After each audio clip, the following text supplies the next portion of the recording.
Welcome, pod!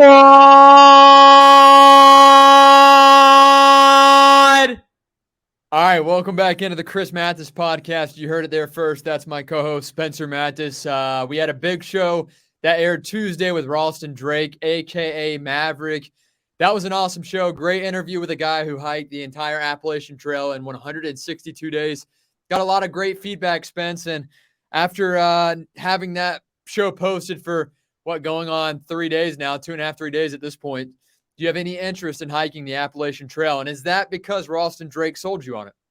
Yeah, Ralston Drake really sold me with his last little thing that he had to mention about how if you want to hike the Appalachian Trail, you've got to accept the drug culture. And once I heard that, I thought to myself, you know what? I think one day I'm going to hike the Appalachian Trail when I'm ready. Yeah, Appalachian Trail does intrigue me, obviously not for that reason, but simply because it's a good way to get away from, I guess you could say, reality, kind of hone in on yourself and focus on the challenge ahead. As I said in that podcast, one step in front of the other, 1 foot in front of the other.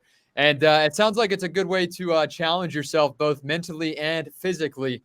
And I think that's always fun. So either way, Ralston Drake's interview was fantastic. Got a lot of great feedback from you guys. And if you're new here, simply because you checked out that podcast on Tuesday, we do appreciate it. Thank you guys. But before we get into our NFL picks, a couple of big stories that came out this week, and a couple of them that caught my mind, of course, starting off with a couple of quarterback. Actually, the big three is all about quarterback talk. And with that being said, we do have to shout out our sponsor right here. That is Information on Demand. They bring you the big three right here on the Chris Mathis podcast. And the big three brought to you by Information on Demand, whether you need criminal background checks, drug screenings, E-Verify, academic accreditations, or other screening services. They've got you covered, and you can rest easy knowing a highly trained search team will get you the information you need in just 8 hours or less. That's Information on Demand. See their information down below or right there on the screen. That's Information on Demand. Fast, accurate, affordable pre-employment background screenings. Give them a call today, 855-914-4636, or simply visit informationondemand.net for more information. But again, the big stories here today, talking some quarterback talk, and I like Spencer's hand puppet there. If you guys are tuned in via Spotify and or YouTube, you can see all of his interesting hand gestures throughout the podcast, and there are quite a few like there were on Tuesday as well before that interview with Ralston. But earlier this week, Washington Commanders head coach Ron Rivera was asked why other teams in NFC East are ahead of his squad regarding their respective rebuilds. And, of course, we're talking about the Dallas Cowboys, the Philadelphia Eagles. I'm blanking on the other team. The Giants. The Giants, yes, who also are off to a great start this year, how they're already ahead of their rebuild instead of Ron Rivera and his Commanders football program. And Rivera, the head coach, said quarterback. Simply said quarterback. Now, since then, Rivera did apologize to not only his team, but also to the quarterback, Carson Wentz, a guy who has bad ankles, who has a decent number of touchdowns. I believe he has 10 touchdown passes here on the year, but he has a good number of interceptions and throws some very risky, questionable passes as well into double coverage and throws some interceptions inside of his own 20-yard line or right at the goal line. And we've seen that for years now, but Carson Wentz says that he's not overly concerned with those comments from Ron Rivera, his head coach, and also said that he's not concerned about that whole talk and said that Rivera already apologized. Spence, before I get into my spiel on this, would you be concerned if you're Carson Wentz? Is Carson Wentz being too, hush-hush about this and trying to just blow this off, or do you think he is concerned regarding his head coach's comments? Well, I honestly don't know how Carson Wentz could have handled this the right way, but we all know that Ron Rivera definitely did not handle it the right way. You should never, ever, ever say this in a press conference as the head coach of a football team. Ron Rivera, I don't think is a great head coach. I don't think Carson Wentz is a great quarterback, but you can't throw your quarterback under the bus like that, especially whenever you look at their team and then you remember who their quarterback was during that 2020 playoff game, Taylor Heineke. He's still the backup for them. He's getting paid a lot of money for a backup. So if I'm Carson Wentz, I'm a bit worried that Ron Rivera, the guy that's been with Heineke before, may go with the old guy because, he's just a little bit more protective of the football than Carson Wentz is. He tries to throw interceptions to the other team, but he also does a lot of good things. But I do not think that the Commanders are in last place in the NFC East because only Carson Wentz. I mean, the rest of the NFC East is either 4-1 or 5-0. And then you look at the Commanders, they're 1-4, and the quarterback is not the only reason for that. They don't have a great team, but I don't think Ron Rivera should have thrown Carson Wentz under the bus like that. Yeah, they don't have a good defense either. Now, the Chicago Bears will take on the Washington Commanders later on this evening for Thursday Night Football. We'll have more on that here momentarily when we make our picks. But again, I think it is a bit concerning if my head coach tells me that, even if he does apologize the next day, as he should, number one, because you don't want to start that miscommunication, that disbelief in the locker room. And then number two, it is your quarterback at the end of the day. And on top of that, you don't want to stir up a quarterback controversy with a team that's not very good at all. They're in a very challenging NFC East this year. As we said, with the Giants who are making noise, the Dallas Cowboys who are making noise, and the Philadelphia Eagles who look really good. And some might say they're a true contender right now through 5 games this season. Carson Wentz, 10 touchdown passes, 6 interceptions. Do you think that we could see a quarterback swap here with Taylor Heineke maybe moving into that starting role at some point this season? And if so, is it before week 8? I don't think it's before week 8, but Washington deciding to pick up the contract, that dreadful contract that the Colts had picked up a year prior from Carson Wentz, for Washington to trade for Carson Wentz was just a horrible decision in the first place. They're 1-4. They're in dead last. They're at least 3 games behind third place in itself. And I think we're going to see a quarterback change here soon. I don't think it's going to be before week 8 or anything like that. But this team is, if they don't string together back-to-back wins over the next 2 weeks, I think we see a different quarterback in there. Yeah, and I think it's one of those situations where he has a pretty decent supporting cast, too, a solid running back, at least on the offensive side of the ball as well. And I'm talking about Terry McLaurin, Doxson. He's another receiver that's pretty solid, too. And I saw a play last week where I think Scary Terry let up on a route because the ball was just that underthrown from Carson Wentz. And if you're that talented of a receiver, I think you should put in the effort to show that you're trying to at least swat the ball down before it's picked. But at the same time, I think some of these guys are questioning this move. And I forget what they gave up for Carson Wentz, but they gave up a decent amount of trade, or was it picks, I believe it was, for Carson Wentz? Yeah, they gave up a first-round pick, but then again, whenever you're thinking of Carson Wentz, if you go back to last year, the Colts feeling in the locker room after the season, it seemed like no one cared about Carson Wentz. Like, he's not a good leader, obviously. That was a big thing coming away from Indianapolis last season when the Commanders traded for Carson Wentz. But I just don't think the guy's a good leader. I don't think he's a good quarterback. He really has nothing going for him. And for the head coach to throw his quarterback under the bus in a press conference shows you everything you need to know about Carson Wentz and the Washington Commanders franchise. Now, another quarterback that we want to touch up on here, New England Patriots quarterback Mac Jones has been battling through injuries here early on in year 2 of his NFL career. And the starting job might be in jeopardy as, you know, his head coach, Bill Belichick, one of the most interesting men in all of sports, definitely one of the most interesting coaches, if not the most interesting coach in the NFL, simply because he's kind of an asshole per se, you know, and they interviewed him during his press conference earlier this week about if Mac Jones would reclaim that starting role once he comes back from injury, if he's healthy. And Bill Belichick simply said, "We'll see. I don't know." Talking about Mac Jones, a guy that they drafted pretty highly on. He was the replacement for Tom Brady, the greatest quarterback of all time there in New England. And I'm not saying they're already giving up on this guy, but to put those words out there, even if he doesn't mean them necessarily, is a bit of a concern for me. Yeah, but the thing with Bill Belichick in this situation is he's always vague in every single answer he gives. I'm sure if you go back to whenever Brady was suspended the first 4 games of that one season after Deflategate, and Jacoby Brissett started off the season 3-1, I'm pretty sure Bill Belichick was probably asked that exact same question, probably said the same thing even with Tom Brady. But I don't think Bailey Zappi's their guy. I don't think there's really a quarterback controversy in New England. They're 2-3 on the season, dead last in the AFC East. So I don't think that the quarterback controversy is there. Mac Jones had a pretty good rookie season. He only played 3 games so far this season. Hasn't done anything yet, but I don't think he's lost his starting job to a 7th-round pick. Yeah, and if so, that would be a crazy situation. But I also think that the last time we saw an injury suffered by a quarterback in New England, the big story was, of course, Drew Bledsoe and Tom Brady. And then you see history being made there. Tom Brady, a 6th-round draft pick, and the rest is history there for New England. So I think it would be a wrong move or a ill-advised move if they decided to go ahead and just toss Jones to the curb, considering it's only through 5 weeks of this football season, and it's only year 2 of his career. That would be crazy. It'd be a waste of a draft pick.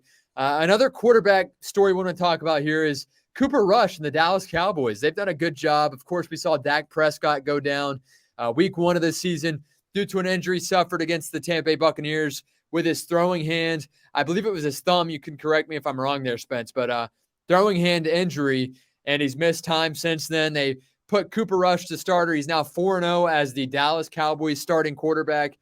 Do we have a bit of a controversy in Arlington, Texas? Is Jerry's world going to be tossed upside down here like we're talking Stranger Things? Yeah, I think we do have a quarterback controversy.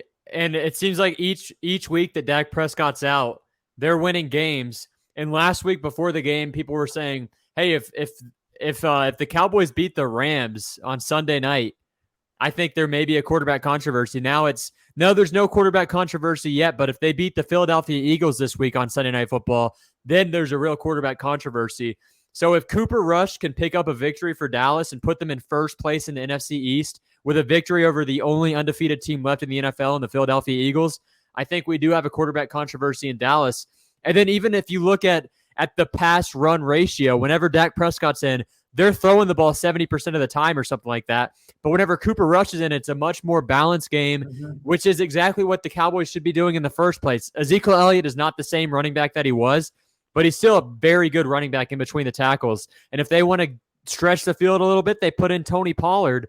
And I think even if Dak Prescott comes back and the Eagles beat the Cowboys this week, Prescott's back the next week somehow, I think that they need to stay with this type of offense where they run the ball a little bit more than what they're doing right now with Dak Prescott, because with Cooper Rush, they're 4-0 and it's working. And I really do think wholeheartedly that if they defeat the Philadelphia Eagles on Sunday Night Football this Sunday, I think there's a quarterback controversy and Cooper Rush is leading the way. So you think at least stick with the hot hand until Cooper Rush cools down and then they suffer a loss? Yes. So, again, Cooper Rush stepping in for the Dallas Cowboys, doing a good job. And I think it has a lot to do with, as you said, the type of offense the Dallas Cowboys are playing with right now. And I saw a stat. I wish I had the numbers memorized, but the numbers and the efficiency of their offense is just taking leaps and bounds since Dak Prescott's injury. And that's simply because they're trying to limit Cooper Rush and feed Zeke and Tony Pollard coming off the bench. I think he's the best backup running back in the NFL. And personally, I do believe that he, at this point in his career, could be better than Zeke Elliott if he did have as many touches as Elliott got. But I think that I'm not going to say it's a quarterback controversy right now with the Dallas Cowboys simply because of the money that Dak gets. I think he got, $160 million on a 4-year deal. I just don't think you can have that money sitting there on the bench, even if they do pick up a win against the Philadelphia Eagles. Yeah, I agree with that, but I do really think that with Cooper Rush, if he continues to success, he moves on to 5-0 on the season with a victory over the Eagles. You don't rush back Dak Prescott at all. I think you say, hey, Dak, just sit back a little bit. Once Cooper Rush finally has a bad game, which will happen, he hasn't played amazing or anything, but they are undefeated with this guy. So I think they're going to ride the hot hand with Cooper Rush, and they're gonna keep Dak Prescott. They're going to make this injury last a little bit longer than it probably should. He probably could have been back this week or maybe next if Cooper Rush was playing horrible. But with Cooper Rush playing pretty good football and then being undefeated with him as the starter, I think that they're kind of holding back Dak Prescott's his recovery. Yeah, I think that might be a smart move. I really do, and especially considering they're in a very difficult division, one that's outperforming themselves right now. Again, you talk about the New York Giants. Somehow they beat the Green Bay Packers in London. Danny Dimes is their quarterback, which I don't know, but head coach over there in New York, Brian Daboll, he's insane. He's really got the Giants rolling right now. And even though I think that they're not going to be I don't think they'll be there in the playoffs. I really don't. I think that they've definitely taken a huge leap, and they had a great draft this year as well. We're going to go and hop over to our NFL picks here for this week, starting off with tonight's football game. The Washington Commanders will take on the Chicago Bears. The Commanders, a 1-point favorite on the road here for Thursday Night Football. You look at the Chicago Bears, they're 2-3. The Commanders 1-4. Justin Fields still hasn't had a good year here in year two as head coach or as quarterback of the Chicago Bears. Who do you got, Spence? Do the Bears pick up a win at Soldier Field? Yeah, I think we see Justin Fields take a little bit of a step forward here in defeating the 1-4 Commanders. I think he plays a good game. I think it's going to be a sloppy game, a couple of turnovers on each side, especially coming from the Commanders quarterback.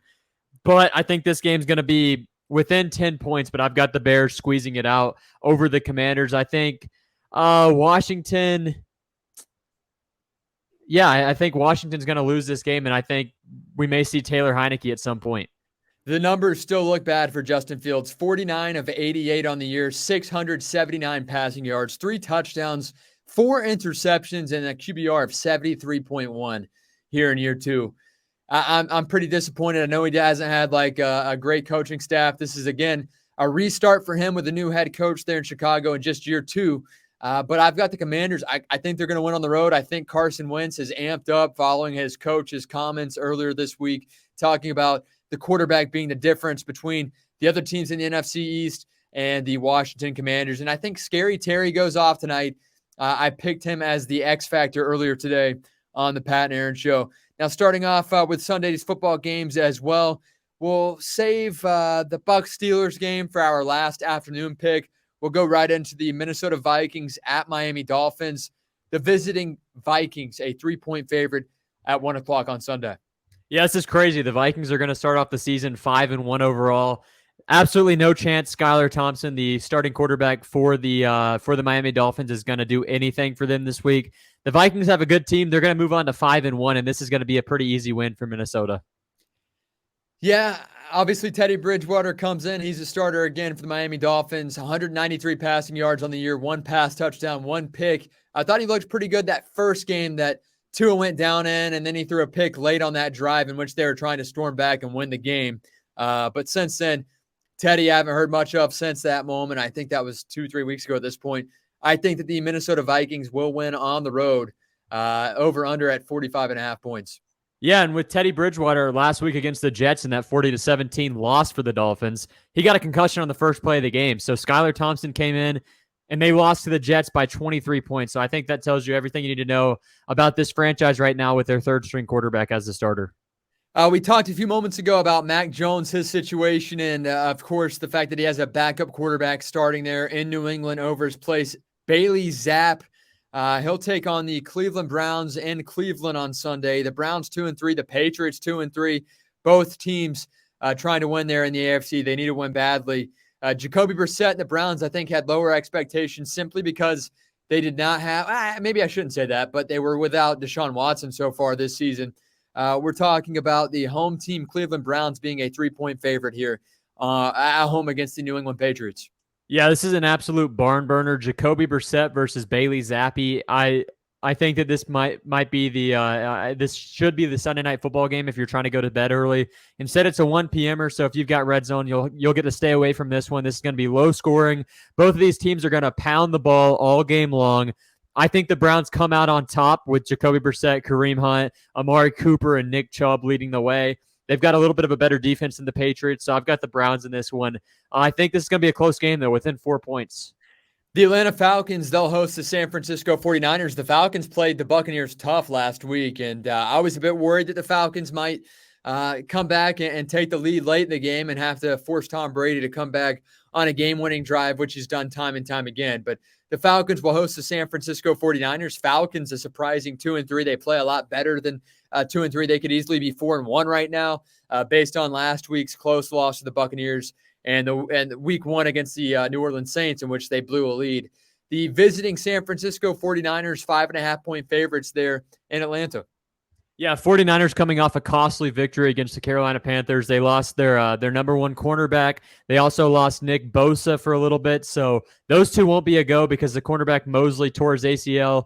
Bosa, I'm pretty sure, was held out of practice at least up until Thursday. So I don't think he'll be playing. And in this game, Atlanta, who has been playing some pretty good teams really close this season, I think they're going to come out on top, move back to 500 on the season at 3-3. I think Atlanta wins this one by 5. Weird score.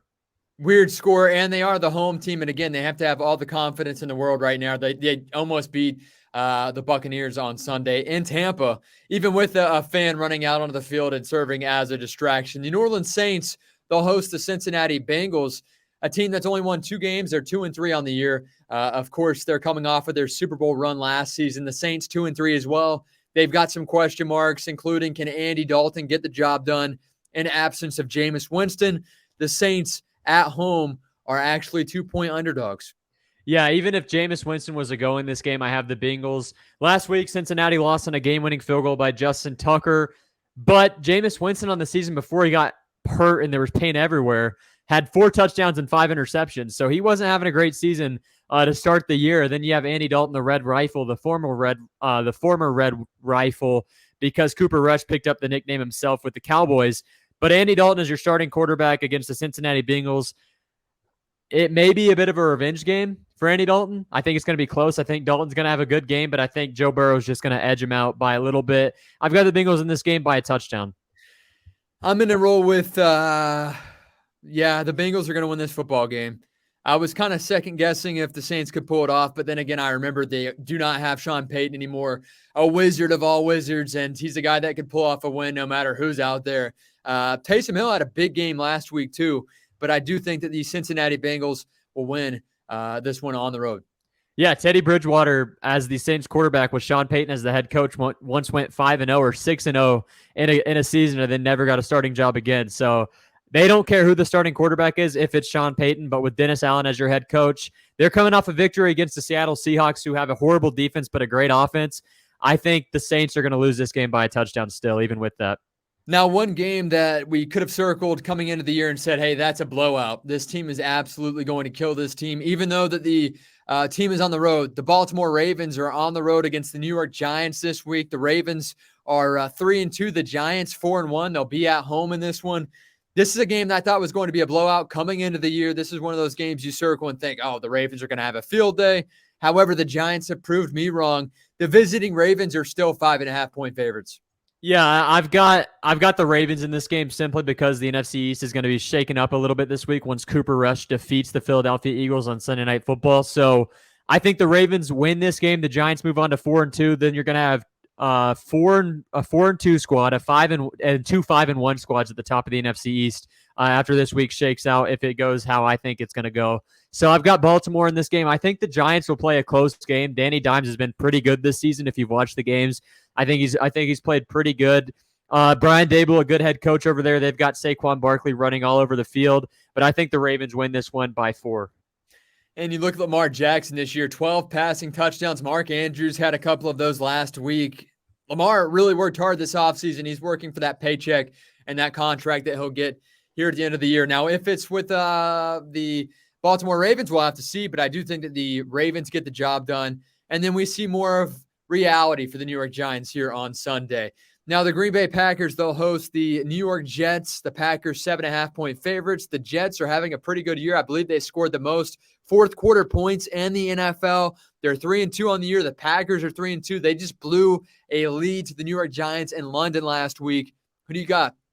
Yeah, the New York Jets this season being 3-2 is pretty comical. The Packers are going to be absolutely pissed off coming back from London after some tea time with the New York Giants, in which the Giants unwillingly just kind of slipped a roofie into the Packers' drink, and the Packers were not expecting it. They drank it. They lost. They blew a big lead. I think they were up 17-0 in that game against the Giants, and they lost in London. So I think the Packers are going to be super pissed off. They're going to be going against the New York Jets, who are not a great football team. They are 3-2 though, but I've got the Packers in this game by a lot at home.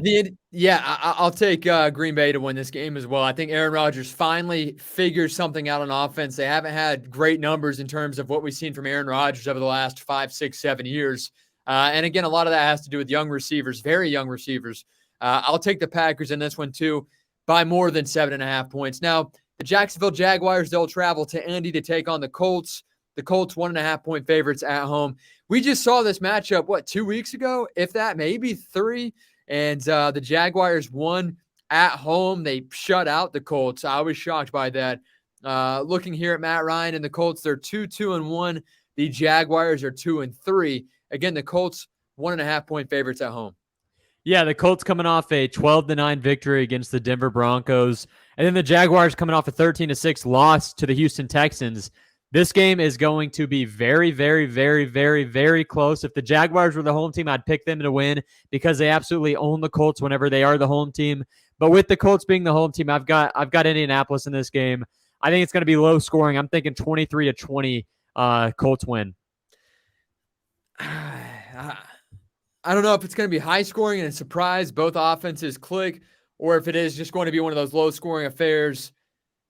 I'm going to go high scoring. I'll say both teams get in the 30s, and I think that the Colts win at home. And I know it's a stretch, but I do think this is going to happen. I think Matt Ryan has to get some help. We saw a rookie receiver last week do the job and put up some numbers for him. I tried to claim him in fantasy.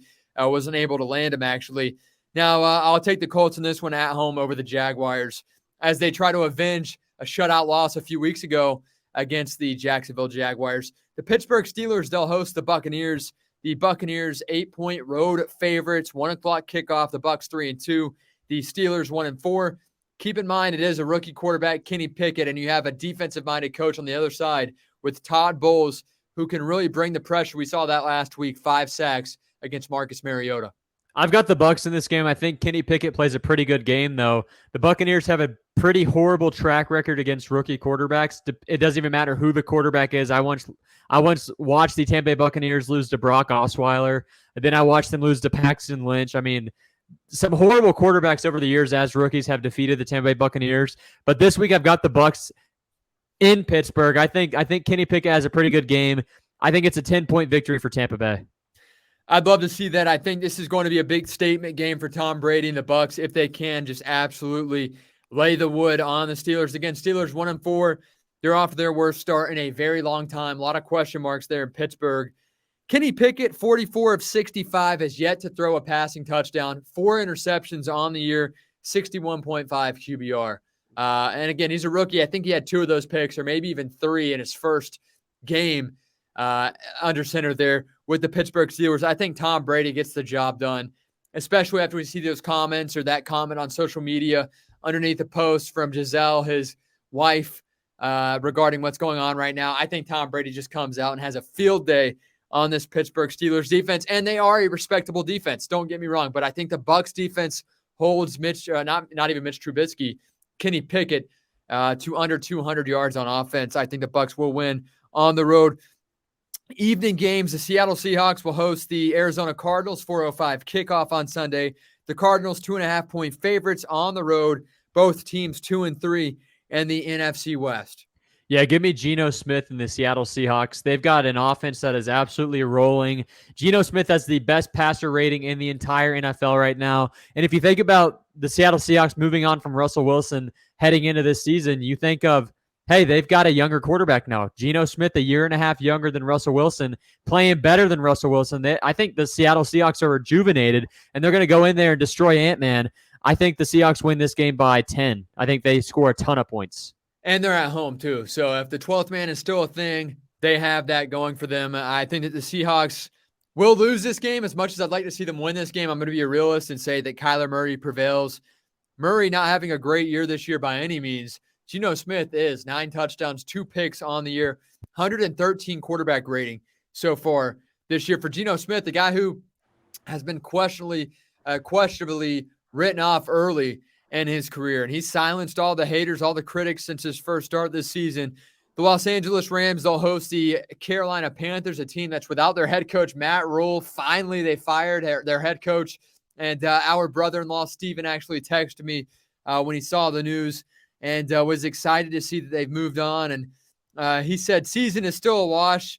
Throwing $1 trillion at Dan Quinn in the offseason, personally, I'd like to see that. Still need a quarterback, but this is a solid start. That's coming from a diehard Panthers fan who just witnessed his head coach get fired after 5 games here in 2022. The Rams, the home team, a 10-point favorite. The Rams look like they're coming off of, I don't even know what to call it. They look so sluggish this year on both sides of the ball. Rams, 10-point favorites at home. Yeah, the Rams are the definition of Super Bowl hangover. They've scored less points this season than the Carolina Panthers, and I think that's all you need to know about the Rams this season. Stafford not having a great year, but then you look at Carolina, they fired their head coach. That usually does give a team some juice and they're playing an away game. And we may not see Baker Mayfield because the last time I saw a picture of him, he had a walking boot on walking out of that Carolina locker room against the Niners last Sunday. So I think Carolina is going to win this game in their first game without Matt Rule. I think their interim coach is going to pull it out, and the Rams are going to move on to 2-4 on the season. Yeah, that'd be insane. Matthew Stafford is struggling this year, too. He's getting beat up. He even was asked about how many hits he's taken this year and said, hey, I'm okay. It's a part of the game. It's football. But when you're having to get questioned about that, you're going through some tough time. I'll take the Rams in this game at home. 10-point favorites. I don't think that they win by 10, but I do think that they win this game at home. The Kansas City Chiefs, they'll take on the Buffalo Bills. Should be a great ball game. The Chiefs are actually not favorites at home. The 4-1 Bills are road favorites, 2.5-point favorites here in this game on Sunday.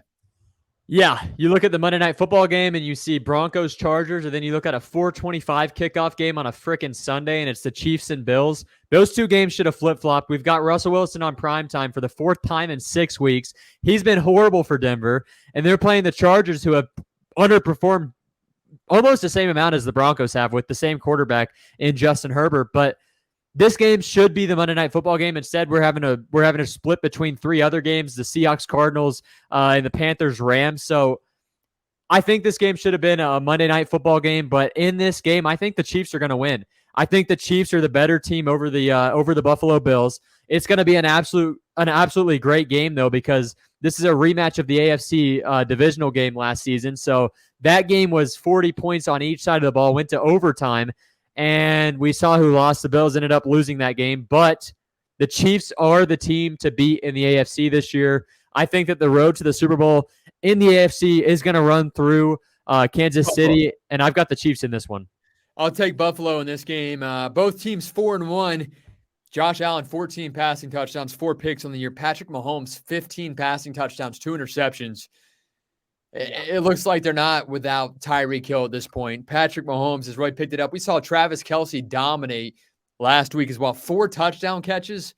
Insane after a slow start there for the Kansas City Chiefs. I think the Bills will win on the road in this game in Kansas City. 2.5-point favorites. I think they win by a touchdown. Also, Sunday Night Football, the Dallas Cowboys will travel to Philadelphia, the city of brotherly love, and we'll see the Philadelphia Eagles 5-0 host the 4-1 Dallas Cowboys. Cooper Rush, the quarterback, he's undefeated this year, under center for the Cowboys. And you look at the point differential, the Eagles 6.5-point favorites. Give me the red rifle. Give me Cooper Rush. Give me the Dallas Cowboys moving on to 5-1. The Eagles falling down to 5-1. No more undefeated teams will remain in the NFL this season after this Sunday night game between the Cowboys and Eagles. Cooper Rush is going to stir up some more quarterback controversy talk. He'll be 5-0 on the season, a big victory for the Dallas Cowboys. The Eagles 6.5-point favorites. I can't see it. I can't see it. The Eagles last week, they may have won. They only beat the Cardinals 20-17. The Cardinals are not a great football team, and the Eagles were completely healthy. So in this game, I think Cooper Rush and the Dallas Cowboys with Micah Parsons, who has 6 sacks in 5 games, DeMarcus Lawrence across from him, Trayvon Diggs, who leads the league in interceptions again because he is a ball hawk. Cowboys in this game all day long. I wish I could argue with you, even though I think that the Philadelphia Eagles being at home might give them somewhat of an advantage. But this is one of those games where any team can win. And with that spread of 6.5 points, I don't think that's the case. I do think the Cowboys come in and they shock the Philadelphia Eagles here on the road. Eagles probably look at this game, hey, they're without Dak Prescott. We've got this game. I think they might overlook this, even though the Cowboys are still 4-1. I think that the Eagles overlook this matchup and they lose to their NFC East opponent. Yeah, the Cowboys are going to shock the world this Sunday night. On Monday night, the Los Angeles Chargers will host the Denver Broncos. As you said a few minutes ago, kind of a shocker here that this is the game, and they should have swapped Monday night's matchup with Sunday evening's matchup of the Kansas City Chiefs, Buffalo Bills. The Chargers 4.5-point favorites at home over the Broncos, and I think that's simply because the Broncos are not a good team. I don't think it has much to do with the fact that the Chargers are the home team. Yeah, hindsight's always 20/20. You can't blame the NFL schedule makers, I guess, if you look back at it. You have Russell Wilson going to a new squad, was the big storyline heading into the season. Then you look at Russell Wilson's stats this season. He's got 4 touchdowns, 3 interceptions. You look at Herbert, he's 10-2 on touchdown interceptions. But the Chargers have kind of struggled under Brandon Staley in year 3. And they continue to go for it on 4th downs when they probably shouldn't. They continue to not get it. They kind of take themselves out of games. You saw the game against the Browns last week for the Chargers. They had the ball 4th and 2. Up by 3 points, okay, up by 2 points actually against the Cleveland Browns at midfield. They could punt the ball away. The Browns would have to go the length of the field basically to score a touchdown with no timeouts or take a field goal with no timeouts, of course. But they would have only had 40 seconds. Instead, Staley goes for it. They don't get it. They ran a slant. It was the only option was their receiver Mike Williams. Incomplete pass. The Browns have a chance to win it. Their kicker misses it. This week, it's the Denver Broncos they're playing. This is a AFC West matchup, a rivalry game. And I think the Broncos are going to come out on top. I think Russell Wilson, hopefully, for his sake, shows something in this game. I think Russell Wilson has a good game, and I think Justin Fields has a good game tonight on Thursday Night Football. So 2 quarterbacks who have probably struggled the most in terms of expectations heading into the season. I think they both turn the corner this week and head in the right direction finally instead of running back to their own end zone. So basically, you're saying that Russell Wilson can say, let's ride in a positive demeanor, positive tone. Broncos country, let's ride. I think that they're not going to ride. As much as I'd like to see Russell Wilson get things rolling, and I like the guy. I think he's an interesting character as a quarterback. I don't know if I could take him serious or not. But he has struggled this year, and Spencer is showing off his horse riding skills on video right now. I'm going to take the Chargers at home. I think Justin Herbert has a big game in this one. As you said, the Chargers have been a bit of a disappointment in year 3 under their head coach, but I do think that they win this game at home over the Denver Broncos. Broncos country, let's ride. Any other comments before we close out another edition of the Chris Mathis podcast? Buccaneers are going to move on to 4-2. Atlanta Falcons are going to move on to 3-3. The Cowboys are going to take first place in the NFC East over the Philadelphia Eagles with a victory from Cooper Kush. 5-0 on the season for Cooper Kush. Prescott's going to be ready to come back from injury. Guess what? What? Jerry Jones is going to say, hey, remember whenever I said back whenever Cooper Kush first came into the game, I said he hopes there's a quarterback controversy? He did say that about 3 weeks ago. Now there is. There is a quarterback controversy. And Prescott is locked in a closet right now with Jerry Jones sitting out in front of it. He's really the guy in Dallas. He's the guy that leads this squad. He's the guy that makes the decisions over the head coach, Mike McCarthy, because of the Red Scare from the 1950s with McCarthy. This is a different Mike McCarthy, but guess what?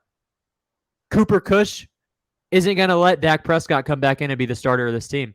Cooper Kush is going to stop Dak Prescott by himself single-handedly with a hell of a game this Sunday night against the Philadelphia Eagles, and the Cowboys are going to move on to 5-1. So a big week starting off with the worst game. So worst game first with the Commanders and Bears. From there on out, we have some good games. Yeah, absolutely. It's going to be a lot of fun to come back to you guys next week and kind of recap these games, recap the storylines, and admit how many times Spencer was wrong with his hot takes this week.